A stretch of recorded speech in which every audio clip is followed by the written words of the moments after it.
Merci tout d'abord pour l'invitation et ce colloque qui est extrêmement riche, comme toujours quand Alain organise quelque chose.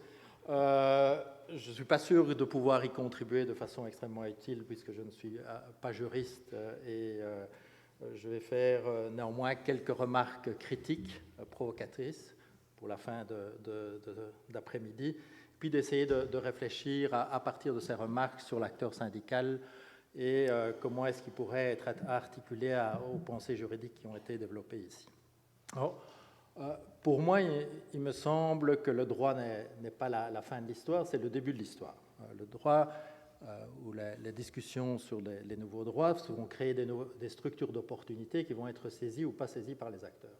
Donc, ce qui est intéressant de mon point de vue, c'est de savoir si le débat ici va être saisi par des acteurs, parce que sinon, ça sera un débat académique extrêmement brillant, comme il a pu l'être pendant ces 2 jours, mais qui ne sert à rien si on voit en termes de changement de société. Je ne donnerai qu'un seul exemple qui illustre bien le propos. On a les directives égalité hommes-femmes au niveau européen. Il y a 10 fois plus de cas qui viennent du Royaume-Uni que d'Allemagne, et il y a 3 fois plus de cas d'Allemands que de Français. Donc la même législation est structurée, est utilisée, est une structure d'opportunité pour des groupes de façon très très différente si on prend les trois grands pays.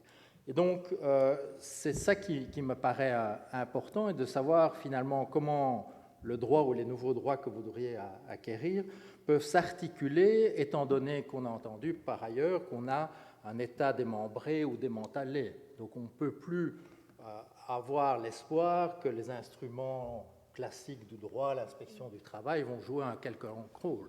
Donc on doit vraiment, je pense, réfléchir plus avant dans les propositions futures, quelle pourrait être l'articulation entre les propositions juridiques et des acteurs réels qui pourront ou ne pourront pas les mettre en œuvre. Deuxième élément, c'est plus sur le débat précédent. D'abord, je pense qu'il faut éviter de dire qu'on va sauver la planète, parce que la planète n'a pas besoin d'être sauvée, elle sera sauvée. L'enjeu, c'est de savoir comment on va articuler notre civilisation sur la planète. C'est un peu différent que sauver la planète qui a connu d'autres épisodes un peu complexes. Et je pense que si on pose cette question-là, c'est une erreur totale de penser que si les États et les grandes multinationales font quelque chose, on a résolu quoi que ce soit. On est devant un problème, un enjeu qui est beaucoup plus grand. On est dans un enjeu dans lequel il y a 2 dimensions, selon moi. Un enjeu de choix technologique, d'évolution technologique à court terme. Et là, j'y reviendrai, c'est la question de la régulation et l'innovation. Et le deuxième qui est un choix sociétal, c'est-à-dire qui va réfléchir nos modes de consommation et nos modes de production. Parce qu'il est évident que ce qu'on a pris comme mesure, et l'Union européenne se targue d'être en avance par rapport aux autres, c'est les mesures les plus faciles.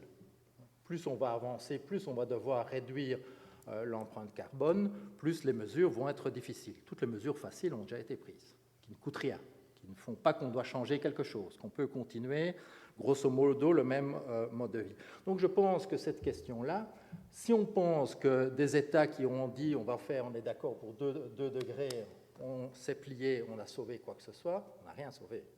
On commence le débat. Et on doit articuler ça, évidemment, à une réflexion avec des acteurs, et des acteurs sur une réflexion qui, me semble, doit être radicalement différente, dans laquelle on n'a pas, sur les responsabilités ici, on n'a pas, finalement, expérimenté comment est-ce qu'on doit engager 80% d'une population pour des changements. On sait comment on peut gagner une élection et la perdre l'élection, mais on ne sait pas comment on doit engager un mouvement qui doit se faire en même temps, et c'est ça une grande complexité, rapidement et sur un long terme. Ce n'est pas quelque chose, on a 2 enjeux, 5-10 ans d'accélération, mais en même temps un siècle de continuer à réduire des émissions. Et donc là, je pense qu'on est devant des changements qui sont bien plus importants que ce qui est dans les propositions, et qu'on est dans une phase de la globalisation qui est totalement différente pour moi que celle décrite. J'ai dit que j'allais être un peu provocateur. On est dans une phase de la globalisation où le salaire minimum chinois est supérieur à 7 États de l'Union européenne. Donc, si on va continuer à croire que la Chine est l'atelier du monde et nous sommes le cerveau, on se trompe complètement. On est là à des restructurations qui vont être beaucoup plus importantes que prévues ou qu'annoncées, du monde, des flux de marchandises, des flux de pétrole. Aujourd'hui, on a reçu l'information, les universités chinoises, dans le ranking international, dépassent les japonaises. Donc on est là dans un monde qui est en train de basculer. Je pense que sur la réflexion sur les responsabilités, on doit dépasser les deux points, État et entreprise, et on doit se rendre compte qu'on est devant des changements bien plus importants et regarder le futur et pas regarder ce qui se passait il y a 20 ans. Alors je viens à ma troisième, qui est peut-être le plus provocateur. Je dirais, plus j'ai entendu les responsabilités des entreprises, plus je me suis senti friedmanien, d'une certaine façon. Je veux dire, c'est quoi cette entreprise globale qui va s'occuper de l'éducation des gens dans le village, qui va donner le bonheur de ses travailleurs, qui va avoir des objectifs. Je veux dire, on est pourquoi une entreprise totale qui maîtrise autant son interne, les travailleurs, que la situation externe. Est-ce que c'est pas plus facile d'avoir d'un côté une entreprise qui fait du profit et un État qui taxe et qui régule? Je pense qu'on a quand même une réflexion à avoir. Qu'est-ce qu'on demande à l'entreprise et qu'est-ce que va être cette entreprise du futur? S'occuper de tout. Si on a vu l'exemple de l'Inde, c'est très bien. On connaît l'opacité de la façon dont les entreprises vont faire de la charité autour de leur usine. On a parlé hier, c'était très intéressant, sur Bill Gates. Est-ce que c'est ça notre image de l'entreprise? Microsoft, avec Bill Gates, qui ferait le bien pour le monde, qui remplace les États et qui a un budget santé qui est supérieur à l'aide au développement des États-Unis. Je pense qu'on a quand même à réfléchir sur quel est l'objectif des entreprises en général et jusqu'où on veut qu'ils aient des objectifs sociétaux qui sont en partie qui relèvent de l'État. Je passe maintenant rapidement sur les syndicats et peut-être une réflexion sur deux niveaux, un niveau spatial et un niveau temporel. Un niveau spatial pour les propositions qui ont trait aux chaînes de valeur et la responsabilité du donneur d'ordre, donc dans l'espace, et une réflexion dans l'espace et une réflexion dans le temps sur le changement climatique. Alors, je vais commencer par une anecdote. Il y a le congrès de la CES qui va se dérouler dans quelques mois à la Mutualité, et on s'est trouvé devant un problème. Comment on traduisait Social Europe for People? Alors, ça pouvait être pour les gens, pas terrible. Pour les personnes, peut-être. Pour les citoyens, oui. Pour les travailleurs et leurs familles. Tout d'un coup, on s'est retrouvé devant une question très intéressante, c'est le syndicat défend qui? Le défend s'occupe de qui? C'est très différent si on dit on s'occupe des personnes, des citoyens, des travailleurs avec leurs familles. Et qu'est-ce qu'on dit que c'est un travailleur? Est-ce qu'un chômeur est un travailleur? Donc en Belgique, on a trouvé la solution, le chômeur est un travailleur sans emploi. Donc on peut le mettre dans la catégorie travailleur. Est-ce qu'un pensionné est un travailleur? Est-ce qu'un indépendant est un travailleur? Et je veux dire, à partir de ça, m'est revenue la réflexion pour la suite, c'est de dire, si les syndicats doivent commencer à rentrer dans une dynamique de jouer dans les chaînes de valeur et d'avoir un rôle plus proactif, ce qui est évidemment mon propos, qui est-ce qu'ils défendent? Parce que finalement, s'ils défendent tout le monde, et c'était le débat, quelle est la différence entre un syndicat et une grosse ONG? Pas beaucoup. Il n'y a pas de spécificité. Ou un parti politique, pour être un parti politique. S'il défend trop peu de gens, est-ce que ce n'est pas simplement le défendeur des insiders? Et ce qui est assez intéressant, c'est que ce débat se passe de façon assez forte en Allemagne, avec deux approches. Une approche IG Metall, qui est le syndicat se concentre sur l'entreprise. Défend les gens qui sont dans l'entreprise. Donc, on va essayer d'améliorer tous les travailleurs. Il y a les travailleurs de l'entreprise. Et une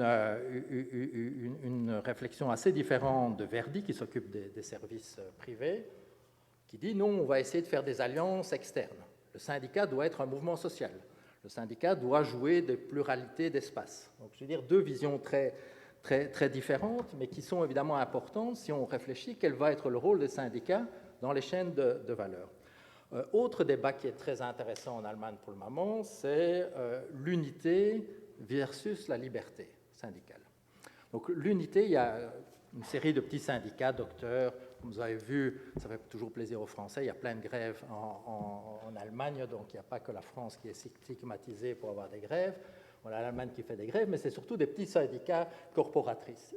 Donc la question qui se pose au point de vue juridique, est-ce qu'ils peuvent faire la grève? Et le Parlement a dit non. Il doit avoir une unité. Pour les trains, c'est le syndicat qui a le plus de représentants qui peut décider de la convention collective et de faire la grève. Sur quoi les syndicats ont répondu non, on a un droit constitutionnel de faire la grève, dans les conditions de faire la grève, qui est notre liberté syndicale. Et là, c'est très intéressant parce qu'on va se retrouver aussi au niveau syndical en disant est-ce qu'on a une unité ou une liberté qui va être en tension en matière de représentation.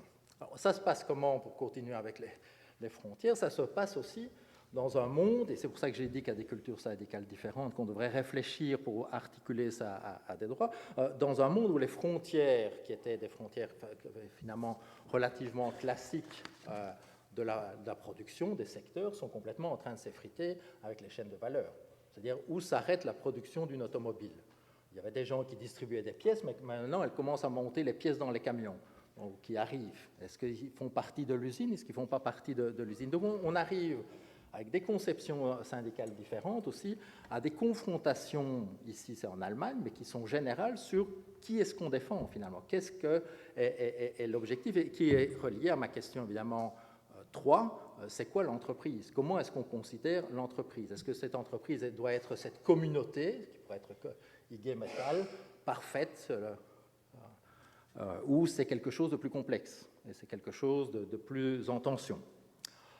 Et donc, on arrive finalement à un schéma assez simple.